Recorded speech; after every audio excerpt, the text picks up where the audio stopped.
નમસ્કાર મિત્રો, હું છું અનિલ રાવલ ખેરવા। આજ એક જોરદાર વાત કહેવી છે કે હમણાં બાલાસિનોરમાં જે પ્રમાણેની ઘટના બની એ પ્રમાણે હવે લાગી રહ્યું છે કે સમાજમાં ખરેખર યુવાનોએ આગળ આવવું પડશે।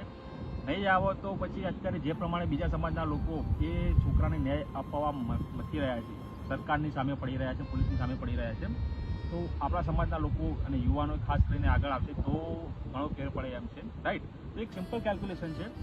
હાલ હું જે ગામમાં રહું છું ખેરવા અને તાલુકો મહેસાણા, તો મહેસાણા તાલુકામાં લગભગ 100 જેટલા ગામ છે, રાઈટ। તો એક ગામમાંથી ફક્ત 10 જ યુવાનો લેવાના છે। 10 જ યુવાનો મિનિમમ આવે તો 100 ગામના 1000 યુવાનો ભેગા થાય, રાઈટ।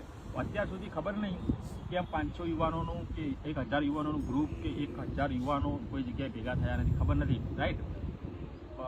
આગળના લોકોએ શું કર્યું ખબર નથી, પણ હવે અમારા ખાસ મિત્ર મહેશભાઈ અમારા ગામના જ બેસીને ચર્ચા કરી તો એમને લાગ્યું કે ખરેખર જરૂર છે 1000 યુવાનો ભેગા કેમ ના થાય। અત્યાર સુધી કશું થયું જ નહોતું, મોબાઈલ બી નહોતો, એ બધું નહોતું, તો અત્યારે આવ્યું છે, બરાબર। તો અત્યારે 1000 યુવાનો બી ભેગા થઈ શકે છે આરામથી, રાઈટ। તો ટાર્ગેટ છે, કઈ રીતે થશે ખબર નથી, પણ થશે 100%।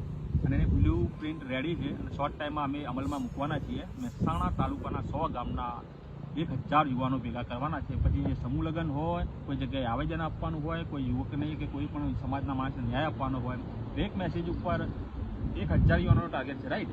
એક મેસેજ ઉપર 1000 યુવાનો ના આવે પણ 50%, ખાલી 50% લોકો એટલે 500 યુવાનો આવશે તો પણ બહુ જોરદાર કહેવાય, રાઈટ।